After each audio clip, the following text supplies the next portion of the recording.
نحمده ونصلي ونسلم على رسوله النبي الكريم وعلى آله وصحبه أجمعين.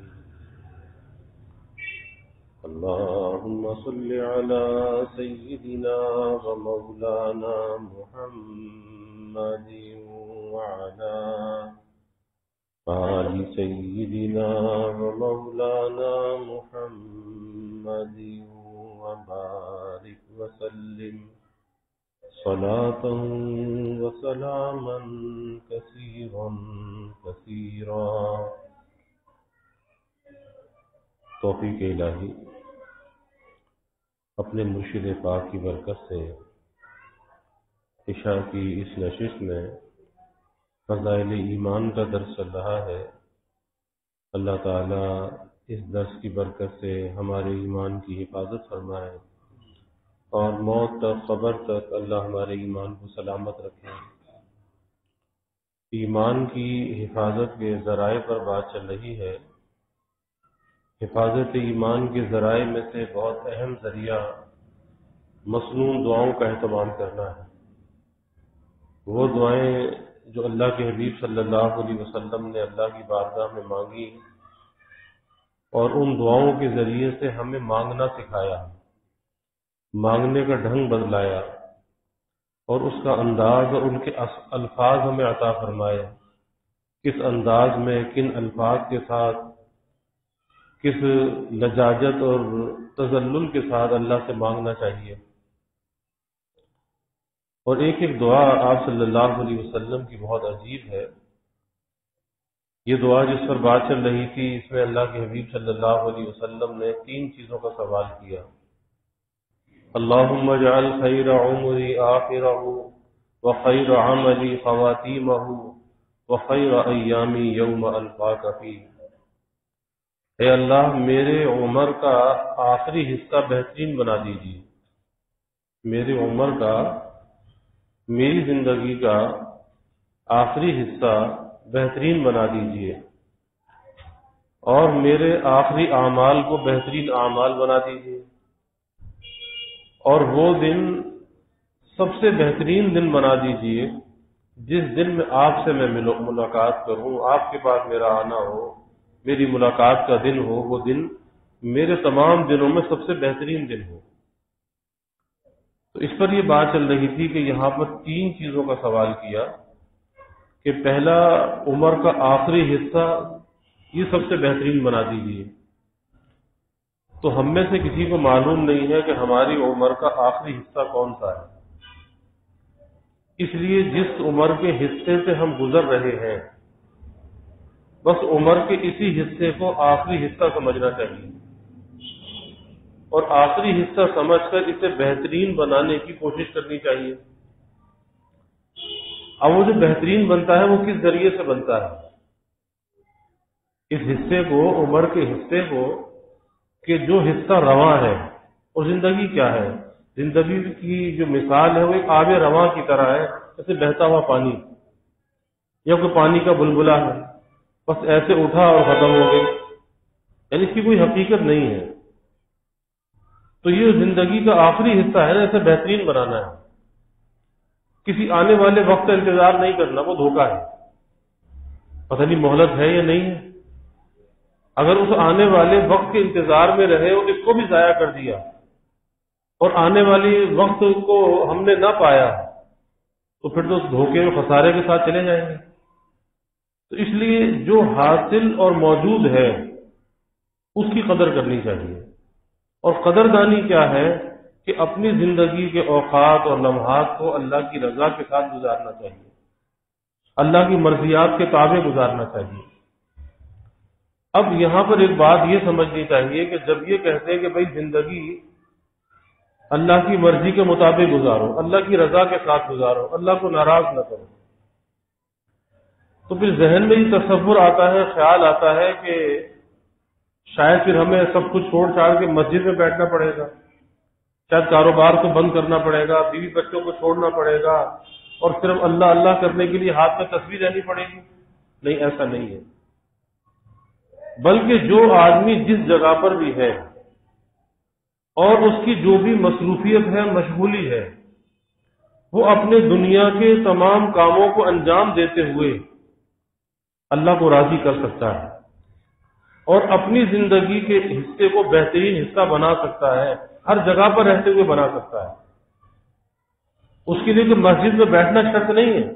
یہاں تو 5 وقت کا آنا ہے نا، جب اللہ کا منادی پکارے اس پہ لبیک کہو، چلے آؤ، اور جب یہاں سے فارغ ہو جاؤ تو باہر جا کر اللہ کے فضل کو تلاش کرو۔ اللہم انی اسألک من فضلک، باہر نکلنے کی دعا ہے نا، کہ جب اندر آؤ تو اللہ سے رحمت طلب کرو۔ اندر کیا ہے؟ رحمت ہے، اور باہر کیا ہے؟ فضل ہے۔ اور فضل کس چیز کا نام ہے؟ روزی کا نام ہے، رزق کا نام ہے۔ تو باہر جا کے رزق تلاش کرو، لیکن اس رزق کے تلاش کرنے میں اللہ کو ناراض نہ کرو۔ اور جو آدمی اللہ کو راضی کر کے رزق حاصل کرتا ہے، چاہے وہ تاجر ہے، چاہے وہ ملازم ہے، چاہے وہ کوئی ہنر مند ہے، زندگی کے کسی بھی شعبے سے تعلق رکھنے والا ہے، جو اللہ کو راضی کر کے رزق حاصل کرتا ہے، اللہ کو ناراض نہیں کرتا، اس کا وہ رزق حاصل کرنا وہ بھی عبادت ہے۔ وہ عبادت میں لکھا جاتا ہے، وہ کوئی پیٹ بھرنے کا دھندا نہیں ہے، وہ کوئی دنیا داری کا دھندا نہیں ہے، وہ عبادت ہے۔ کسب حلال تو فرض ہے۔ اللہ نے اپنے فرائض کے بعد جس چیز کو فرض کیا ہے وہ کسب حلال ہے، رزق حلال، تو عبادت ہے۔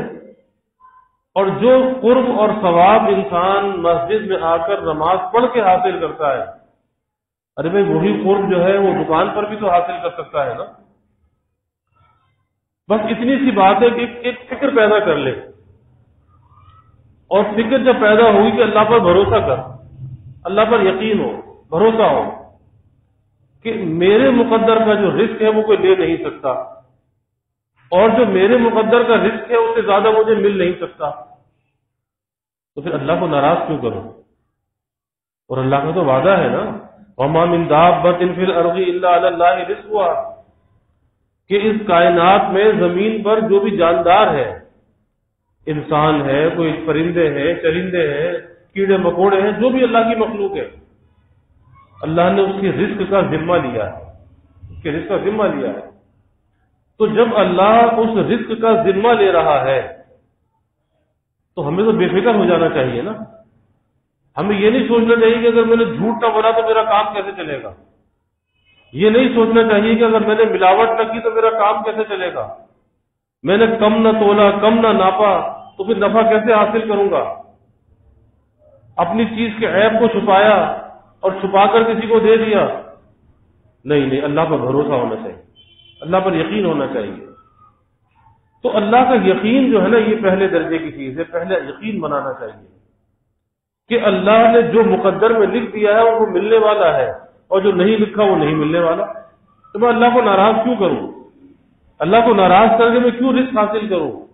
جب اس فکر کے ساتھ انسان اپنے رزق کو حاصل کرتا ہے، یعنی حلال ذریعے سے حاصل کرتا ہے، اللہ کو راضی کر کے حاصل کرتا ہے، اگر وہ قلیل بھی ہے، تھوڑا بھی ہے، اللہ اس کے اندر برکت ڈال دیتا ہے۔ کیونکہ انسان اپنی کوشش سے نفع تو کما سکتا ہے، لیکن انسان اس میں برکت نہیں ڈال سکتا۔ برکت اللہ کے قبضے میں ہے، اور وہ برکت آتی جب ہے کہ جب اس کے اندر امانت ہو، دیانت ہو، سچائی ہو، جھوٹ نہ ہو، دھوکہ نہ ہو، ملاوٹ نہ ہو، کم ناپنا نہ ہو، کم تولنا نہ ہو، کسی کو دھوکہ دینا نہ ہو، نیت کی سچائی۔ اللہ نیتوں کو دیکھتا ہے، دل کے ارادوں کو دیکھتا ہے۔ ایک آدمی کی نیت یہ ہے کہ میں نے جا کے جو ہے کم تولنا ہے، اس کی روزی میں برکت کیسے آئے گی؟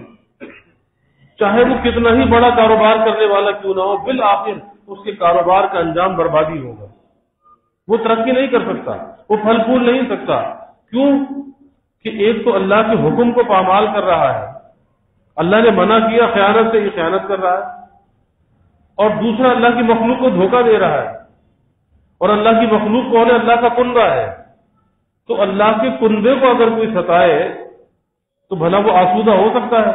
وہ کبھی آسودہ نہیں ہو سکتا۔ اس لیے اللہ کی مخلوق کے ساتھ اپنے معاملہ، اپنا دل صاف رکھنا چاہیے، نیک نیتی کے ساتھ اپنے کاموں کو انجام دینا چاہیے، پھر اللہ تھوڑے میں اتنی برکت ڈال دیتا ہے کسی کا محتاج نہیں بناتا، اور وہ تھوڑا رزق اس کے لیے کفایت کر جاتا ہے، اور وہ تھوڑا رزق اس کے لیے بہترین رزق ہوتا ہے، کیونکہ حرام کا اگر زیادہ بھی ہے، کثیر بھی ہے، لیکن وہ کثیر کفایت نہیں کرتا، جس راستے سے آتا ہے اسی راستے میں نکل بھی جاتا ہے، مقدمے بازی میں چلا گیا، پولیس تھانے میں چلا گیا، بیماری میں چلا گیا، ڈاکٹروں کے پاس چلا گیا، وکیل کی فیس میں چلا گیا، اسی راستے سے نکل بھی جاتا ہے۔ اور جب انسان حلال پر قناعت کو اختیار کرتا ہے، اس پر کفایت کر لیتا ہے، اللہ بہت سے شرور اور فتن سے اسے بچا لیتا ہے، اور اس حلال کی یہ برکت ہے کہ اللہ باسکون زندگی دیتا ہے، اپنی نیند سوتا ہے، اپنی نیند اٹھتا ہے، اسے کسی گولی کھانے کی ضرورت نہیں ہوتی، کیونکہ اس کے دل میں سکون ہے نا، اطمینان ہے کہ میں نے جھوٹ نہیں بولا، میں نے دھوکہ نہیں دیا، میں نے ملاوٹ نہیں کی، اس کے دل میں ایک اطمینان کی کیفیت ہے، اور یہ دل کا جو اطمینان ہے نا، یہ بہت بڑی چیز ہے، بہت بڑی چیز ہے، کہ یہ اطمینان جو ہے یہ انسان پیسے سے نہیں خرید سکتا، جو دل کا اطمینان ہے یہ پیسے سے نہیں آتا، یہ دل کا اطمینان اللہ کو راضی کر کے آتا ہے، اللہ کو راضی کر کے آتا ہے۔ اب جتنا راضی کرتا چلا جا اتنا دل کا اطمینان بڑھتا چلا جائے گا۔ تو اس لیے یہ سوچنا کہ اگر یہ کہا جائے کہ بھائی اللہ کو راضی کر کے زندگی گزارو، اللہ کو راضی کر کے کاروبار کرو، ملازمت کرو، تجارت، صنعت و حرفت، تو لوگ سمجھتے شاید سب کچھ ٹھپ ہو جائے گا، سب کچھ چھوڑنا پڑے گا، نہیں، کچھ بھی نہیں چھوڑنا پڑے گا، کیونکہ اسلام جو سب سے زیادہ ترقی کا دعوے دار اگر کوئی مذہب ہے تو مذہب اسلام ہے، اور اسلام ہمیں ترقی سے منع نہیں کرتا، اور صحابہ کی مثالیں تو ہمارے سامنے ہیں۔ حضرت ابوبکر صدیق رضی اللہ عنہ کتنے بڑے تاجر تھے، حضرت عثمان ابن عفان رضی اللہ عنہ کتنے بڑے تاجر تھے، عبد الرحمن ابن عوف رضی اللہ عنہ کتنے بڑے تاجر تھے، کہ جب مدینہ طیبہ پہنچے ہجرت کر کے تو خالی ہاتھ تھے، کچھ بھی پاس نہیں تھا، کیونکہ مکے میں شرط یہ تھی کہ مکہ سے کوئی جاتا تھا اپنا مال و دولت، کاروبار، جائیداد سب مکے میں چھوڑ جاتا تھا، کچھ وہاں سے تنکا بھی نہیں اٹھا سکتا تھا، صرف تن پر جو کپڑے ہوتے تھے اس کے ساتھ نکل جاتا تھا، اس لیے اللہ کے حبیب صلی اللہ علیہ وسلم کی محبت میں وہ ہجرت کرتا تھا، آپ صلی اللہ علیہ وسلم کی وجہ سے کرتا تھا، وہ مال و دولت سب پیچھے چھوڑ جاتا تھا، اور پھر رسول اللہ صلی اللہ علیہ وسلم نے صحابہ کے درمیان مواخات کا رشتہ قائم کیا کہ ایک دوسرے کا بھائی بنا دیے، ایک انصاری ایک مہاجر، انصاری مدینے کے مقامی رہنے والے اور مہاجر ہجرت کر کے آنے والے، فرمایا کہ بھائی ایک انصاری ایک مہاجر کو اپنا بھائی بنا لے، اور انصار نے بھی نبھایا، اپنے گھروں میں رکھا، اپنے کاروبار میں شریک کیا، اپنی جائیداد میں شریک کیا، تو بھائیوں سے بڑھ کر سلوک کیا۔ تو اسی طرح عبد الرحمن ابن عوف رضی اللہ عنہ، ان کا بھی کسی کے ساتھ ایک مواخات کا رشتہ قائم ہو گیا، تو انہوں نے کہا کہ بھائی میرا فلاں کاروبار ہے تو تم اس کاروبار میں میرے ساتھ شریک ہو جاؤ، یا کاروبار ہم تقسیم کر لیں، وغیرہ وغیرہ۔ انہوں نے کہا نہیں، مجھے کچھ نہیں چاہیے، مجھے صرف بازار کا راستہ دکھا دو، منڈی کا راستہ بتا دو، بس باقی سب میرا کام ہے۔ بس بازار کا راستہ دیکھا، تجارت شروع کی، اللہ نے ایسی تجارت عطا فرمائی، ایسی برکت عطا فرمائی کہ سینکڑوں اونٹوں پر مال لد کر ان کا آتا تھا، اور اسی طرح سے مال بکتا بھی تھا، اور جب انتقال ہوا کتنا خزانہ چھوڑ کر گئے، لیکن کون ہے؟ عشرہ مبشرہ میں سے ہے وہ 10 صحابہ جن کے لیے اللہ کے حبیب صلی اللہ علیہ وسلم نے دنیا میں جنت کی بشارت دی، ان 10 میں عبد الرحمن ابن عوف رضی اللہ عنہ بھی ہے۔ تو یہ دنیا وہ دنیا قابل مذمت ہے کہ جو دنیا اللہ سے غافل کرنے والی ہو، آخرت سے غافل کرنے والی ہو، موت سے غافل کرنے والی ہو، وہ تو دنیا ہے، وہ تو قابل مذمت ہے۔ اور اگر انسان کسب حلال کے ساتھ فکر آخرت کو بھی لیے ہوئے ہے، وہ کہیں ملاوٹ نہیں کرتا، دھوکہ نہیں دیتا، تو یہ دنیا نہیں ہے، دین ہے۔ تو اس لیے ہمیں اپنی زندگی کو ایسا بنانا چاہیے، ایسا سنوارنا چاہیے کہ تمام کاموں کو انجام دیتے ہوئے بس ایک فکر ذہن پر رہے، کوئی کام مرضی مولا کے خلاف نہ ہو، کوئی کام نہیں۔ اللہ کی مخلوق کو کوئی تکلیف نہ پہنچے، اذیت نہ پہنچے. اور جب کسی باہر والے کو اذیت پہنچانا جائز نہیں تو بھائی ماں باپ کو اذیت پہنچانا کیسے جائز ہوگا؟ بیوی کو اذیت پہنچانا کیسے جائز ہوگا؟ کسی پڑوسی کو اذیت پہنچانا کیسے جائز ہوگا؟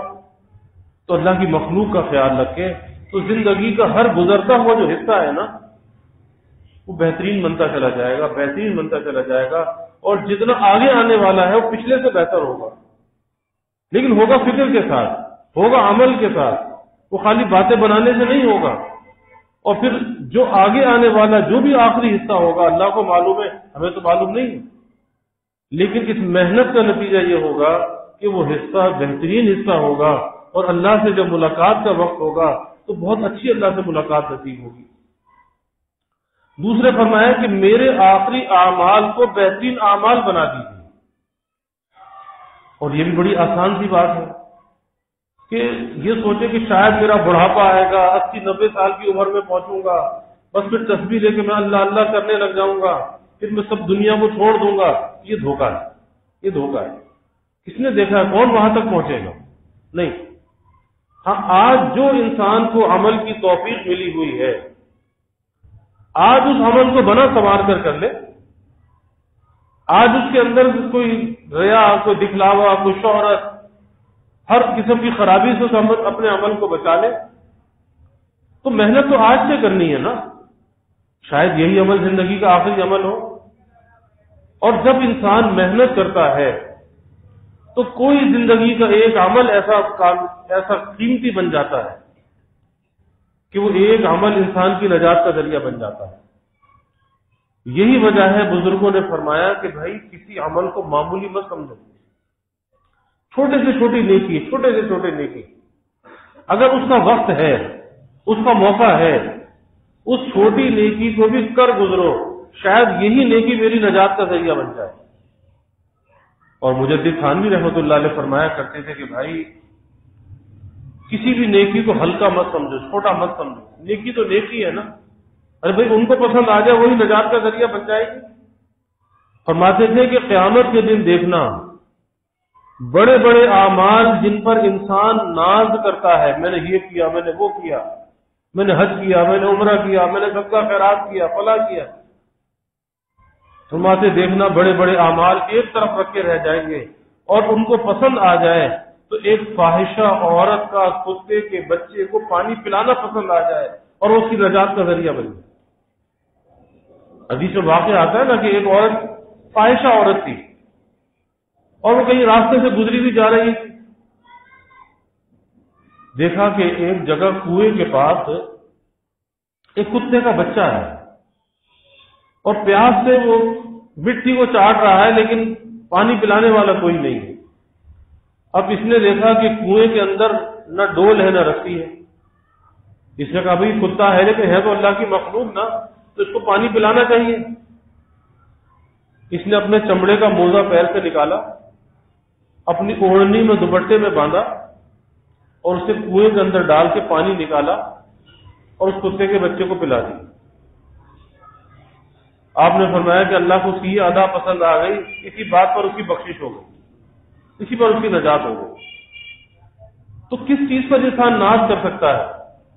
بڑے بڑے عمل ایک طرف رکھ کے رہ جاتے ہیں. حضرت بایزید بستامی رحمۃ اللہ علیہ کتنے بڑے اولیاء امت میں تھے. بعد انتقال کے کسی نے پوچھا کہ حضرت کیا معاملہ ہوا؟ کہا کہ بھی اللہ نے فضل فرمایا، بخش دیا، لیکن سوال سخت ہوا. جب پیشی ہوئی تو پوچھا کہ کیا لے کر آئے ہو؟ اب میں سوچ میں پڑ گیا کہ کیا پیش کروں، تو سوچ کر میں نے کہا کہ توحید لے کر آیا ہوں. تو اللہ نے فرمایا کہ بھائی اس دودھ والی رات کو یاد کرو، لیلۃ اللبن، دودھ والی رات، کہ جب دودھ پی کر پیٹ میں درد ہوا تم نے کہا کہ دودھ سے پیٹ میں درد ہو گیا، تو کیا دودھ میں یہ تاثیر ہے کہ اس سے پیٹ میں درد ہو جائے؟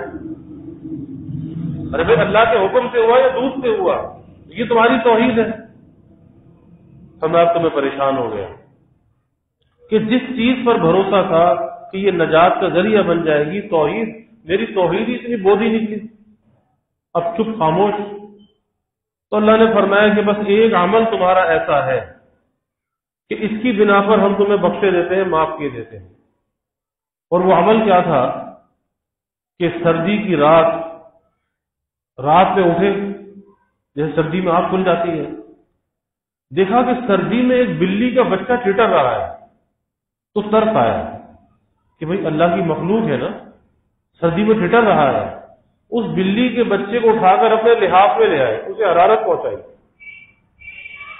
صبح ہی بلی کا بچہ بھی دوڑ گیا، بات آئی گئی ہو گئی، تو کہا کہ وہ جو بلی کا بچہ تھا نا، اس بلی کے بچے نے تمہیں دعا دی تھی، تو تم نے اس کے ساتھ بھلائی کی تھی، اس بنا پر تمہیں بخشے دیتے، معاف کیے دیتے۔ میں یہ کر رہا ہوں کہ کسی نیکی کو معمولی نہیں سمجھنا چاہیے، جب جس نیکی کا موقع مل جائے کر گزرو، شاید وہی نیکی نجات کا ذریعہ بن جائے، شاید وہی نیکی زندگی کی آخری نیکی ہو۔ اور کون سے آخر کا آدمی انتظار کر رہا ہے؟ ارے بھائی یہی آخر ہے، اور اس کے بعد کون سا آخر آنے والا ہے؟ تو اس لیے اپنے عمل کو قیمتی بناتے رہنا چاہیے، اور جو نیکی کے مواقع ہیں، عمل کرنے کے مواقع ہیں، ان مواقع کو ضائع نہیں کرنا چاہیے۔ آج ہم ضائع بہت کرتے ہیں، آج ٹال مٹول سے بہت کام لیتے ہیں، اور سب سے بڑا وقت کا ڈاکو تو یہ موبائل فون ہے کہ اس کے ہوتے ہوئے انسان اللہ کا نام لے نہیں سکتا۔ 4 گھنٹے 6 گھنٹے 8 گھنٹے استعمال کیا، ایک دفعہ بھی سبحان اللہ کہا، ایک دفعہ بھی الحمدللہ کہا نہیں کہا۔ کیوں؟ کہ اس کے اندر ایسی کوئی ظلمت ہے کہ اس کے ہاتھ میں ہوتے ہوئے اللہ کا نام زبان پہ نہیں آتا۔ اب تسبیح ہاتھ میں تو اللہ کا نام زبان پہ آتا ہے، لیکن یہ لعنت ہاتھ میں تو اللہ کا نام زبان پہ نہیں آتا۔ تو اپنے وقت کو قیمتی بنانا چاہیے، وقت کو ضائع نہیں کرنا چاہیے، کیونکہ یہ وقت ایک اللہ کی ایسی نعمت ہے، اس کا کوئی بدل نہیں ہے، کوئی بدل نہیں ہے کہ جو لمحہ گزر گیا اب اس گزرے لمحے کی تلافی نہیں ہو سکتی۔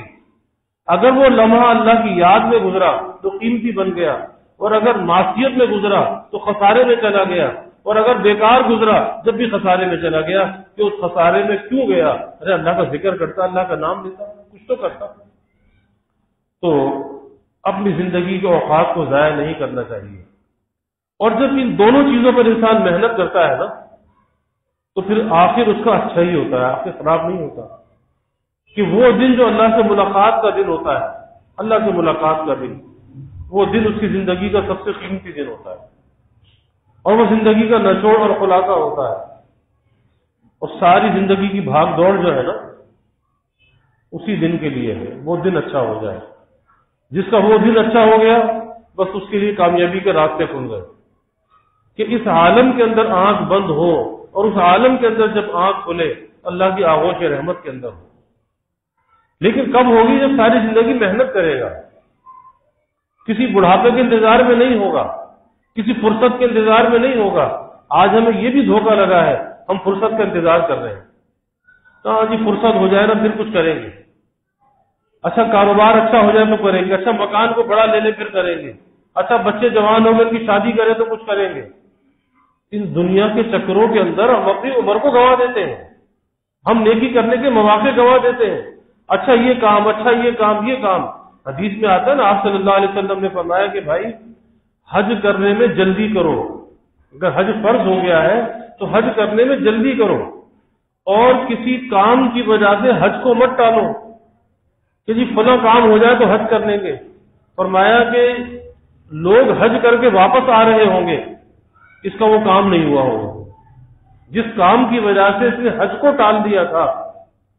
لوگ حج کر کے لوٹ رہے ہوں گے، پھر یہ پچھتا رہا ہوگا، اس سے تو بہتر تھا کہ میں حج پہ چلا جاتا، حج پر بھی نہیں گیا اور کام بھی نہیں ہوا، تو کیسے ہو سکتا تھا؟ اس لیے نیکی میں جلدی کرنی چاہیے، نیکی کے معاملے میں ٹال بٹول نہیں ہونی چاہیے۔ اچھا صبح کریں گے، شام کریں گے، آج کریں گے، کل کریں گے، کسی وہی قرآن مجید کی تلاوت کیا کرو، اچھا ہاں شروع کریں گے، بھائی شروع کر دی نہیں، اچھا کل سے کر لیں گے، پرسوں سے نہیں، آج کرو، ابھی کرو، اسی وقت کرو، پھر تو انسان کر سکتا ہے۔ اور جس نے آج نہیں کیا بھلا وہ کل کیا کرے گا؟ یہ تو دھوکہ ہے، نفس دھوکہ دیتا ہے، شیطان دھوکہ دیتا ہے، اس لیے اس دھوکے سے اپنے آپ کو بچانا چاہیے۔ تو اللہ یہ پیارے حبیب صلی اللہ علیہ وسلم کی یہ دعا اللہ ہم سب کے حق میں قبول فرمائے۔ وآخر دعوانا الحمدللہ۔ لله رب العالمين والعاقبة للمتقين والصلاة والسلام على أشرف الأنبياء والمرسلين اللهم صل على سيدنا ومولانا محمد وعلى آل سيدنا ومولانا محمد وبارك وسلم ربنا آتنا في الدنيا حسنة وفي الآخرة حسنة وقنا عذاب النار ربنا أتمم لنا نورنا واغفر لنا إنك على كل شيء قدير اللهم أعنا على ذكرك وشكرك وحسن عبادتك اللهم وفقنا لما تحب وترضى من القول والعمل والفعل والنية والهدى إنك على كل شيء قدير اللهم ارزقنا حبك وحب حبيبك صلى الله عليه وسلم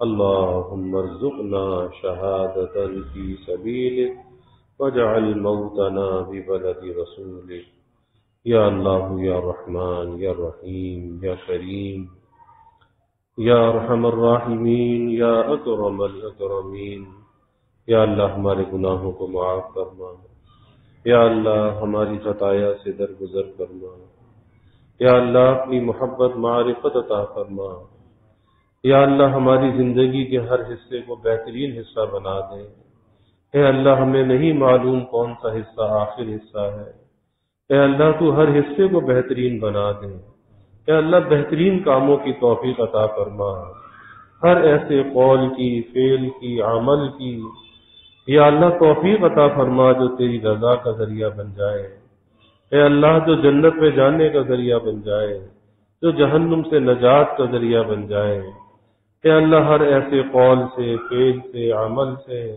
یا اللہ ہماری حفاظت فرما جو تیری ناراضگی کا ذریعہ بن جائے جو جنت سے محرومی کا ذریعہ بن جائے جہنم میں جانے کا ذریعہ بن جائے اے اللہ ہر ایسے قول سے فعل سے عمل سے یا اللہ تیری پناہ چاہتے ہیں اے اللہ ہر عمل کو ہماری زندگی کا بہترین عمل بنا دے اے اللہ ہر عمل کو بہترین عمل بنا دے اے اللہ ہم ناقص ہیں نکمے ہیں نالائق ہیں اے اللہ ہم اپنے عمل کو کیسے بہترین بنا سکتے ہیں اے اللہ ہمارے بس کی بات نہیں آپ کی مدد ہمارے شامل حال ہو اے اللہ آپ کی توفیق شامل حال ہو اے اللہ ہمارا عمل بہترین عمل ہو سکتا ہے اے اللہ اپنی مدد کو اپنی تائید کو توفیق کو یا اللہ ہمارے شامل حال فرما اپنی تائید اور توفیق سے یا اللہ ہمیں محروم نہ فرما یا اللہ زندگی بھی ذکر و فکر والی عطا فرما حیات طیبہ عطا فرما اے اللہ موت بھی اپنے دھیان اور استحضار والی عطا فرما یا اللہ جب وقت آخر آئے وقت ملاقات آئے اے اللہ تیری ملاقات کا شوق دل میں ہو یا اللہ خوشی خوشی یا اللہ یہ جہاں تیرے سپرد کرنے والا بنا دے اے اللہ ذکر والی تیری یاد والی موت عطا فرما اس نے ختام یا اللہ نصیب فرما اے اللہ ہماری قبروں کو جنت کا باغ بنا قبروں کو کشادہ فرما قبروں کو منور فرما قبر کی تنگی سے اندھیرے سے عذاب سے حفاظت فرما یا اللہ میدان حشر کی ذلت اور رسوائی سے بچا اپنے حبیب صلی اللہ علیہ وسلم کی شفاعت نصیب فرما آپ کی شفاعت سے یا اللہ جنت کا ٹھکانہ عطا فرما اپنے حبیب کے جوار اور دیار میں جگہ عطا فرما یا اللہ ظاہری باطنی ہر قسمی ترقیات عطا فرما سب کے دلوں کے نیک ارادوں کو تمناؤں کو یا اللہ غیر پورا فرما یا اللہ سب کے علم میں عمل میں رزق میں خوب خیر و برکت فرما کبھی کسی کو مخلوق کا محتاج نہ بنا ہمیشہ اپنے در کا سائل اور بھکاری بنا اپنے در کا منگتا اور سوالی بنا اپنے غیر سے یا اللہ ہماری امیدوں کو قطع فرما اپنی ذات عالی کا یقین ہمارے دلوں میں پیدا فرما یا اللہ ہر امید کو تیری ذات سے وابستہ کرنے والا بنا یا اللہ ایمان کی ترقی اعضاء کی سلامتی عطا فرما ہر محتاجی سے معذوری سے ہماری حفاظت فرما اے اللہ جب تک کی زندگی ہے اے اللہ چلتا پھرتا رکھنا اعضاء کی سلامتی کے ساتھ رکھنا محتاجی معذوری سے بچا کر رکھنا۔ یا اللہ ہمارے ملک پر اپنی رحمتوں کا نزول فرما، اس ملک کو امن کا، سلامتی کا گہوارہ بنا۔ یا اللہ مہنگائی کے، گرانی کے عذاب سے نجات عطا فرما، سب کے گزر بسر کو یا اللہ آسان فرما، سب کے سفید پوشی کے بھرم کو قائم فرما، کسی کو مخلوق کے آگے رسوا نہ فرما۔ اے اللہ مخلوق کے آگے سوال کی ذلت سے بچا، عزت آبرو والی زندگی عطا فرما، ستاری والی زندگی عطا فرما، اپنی مدد اور نصرت کو یا اللہ شامل حال فرما، سب کی اولادوں کو یا اللہ نیک صالح بنا، آنکھوں کی ٹھنڈک بنا۔ اے اللہ اولاد کو مطیع و فرما بردار بنا، آزمائش اور امتحان نہ بنا، اولاد کو آنکھوں کی ٹھنڈک بنا، اولاد کا مستقبل یا اللہ تابناک بنا، والدین کو اولاد کی خوشیاں دیکھنا نصیب فرما۔ یا اللہ جو بے اولاد ہیں نیک صالح اولاد عطا فرما، جو اولاد نرینہ چاہتے ہیں نیک صالح بیٹے عطا فرما۔ اے اللہ جو بچے بچیاں بے نکاح بیٹھے ہیں ان کے لیے نباہ والے جوڑ کے رشتے عطا فرما، تمام والدین کو اس فریضے سے سبکدوش فرما، والدین کی آنکھوں کو ٹھنڈک اور راحت عطا فرما۔ یا اللہ ہماری اس مسجد کی توسیع و تعمیر کے مرحلے کو آسان فرما، دار القرآن کا قیام آسان فرما۔ یا اللہ اسے مرکز ہدایت بنا، یہاں سے دین کے، قرآن کے فیضان کو سارے عالم میں جاری و ساری فرما۔ یا اللہ اس کی ہر ضرورت کو از غیب پورا فرما۔ یا اللہ جو جگہ خریدی گئی اس کی ادائیگی کا غیب سے انتظام فرما، اپنے مخلص بندوں کے قلوب کو یا اللہ متوجہ فرما، اس کے مغربی سمت کے مکانات کا حصول بھی آسان فرما، ہر قسم کے موانع سے، رکاوٹوں سے یا اللہ حفاظت فرما۔ یا اللہ جو بھی اس کے معاونین ہیں، خادمین ہیں، جس نوع سے بھی تعاون کرنے والے، خدمت کرنے والے، یا اللہ انہیں دنیا آخرت میں اس کا صلہ عطا فرما، دارین کی نعمتیں عطا فرما، ان کی نسلوں کو بھی یا اللہ شاد و آباد فرما۔ یا اللہ فلسطین کے مظلوم مسلمانوں کی مدد فرما، اے اللہ غزہ کے مظلوم مسلمانوں کی مدد فرما، اے اللہ ان کی دستگیری فرما، ہر ضرورت کو غیب سے پورا فرما، ضروریات زندگی کی رسائی ان تک آسان فرما۔ یا اللہ ان ظالم اور غاصب یہود کو تباہ و برباد فرما، یا اللہ نشان عبرت بنا، ان کے ناپاک وجود سے یا اللہ اس ارض انبیاء کو، ارض مقدس کو پاک فرما، اس قبلہ اول کو یا اللہ آزادی عطا فرما۔ یا اللہ اپنی رحمتوں کا، برکتوں کا، راحتوں کا نزول فرما، زحمتوں کو یا اللہ دور فرما۔ یا اللہ ہمیں دین میں، دنیا میں، آخرت میں عافیت عطا فرما، عافیت دائمہ عطا فرما۔ ربنا تقبل منا انك انت السميع العليم وتب علينا انك انت التواب الرحيم وجزا الله عنا محمدا صلى الله عليه وسلم معه وآله وصلى الله تعالى وسلم على النبي الكريم آمين برحمتك يا ارحم الراحمين۔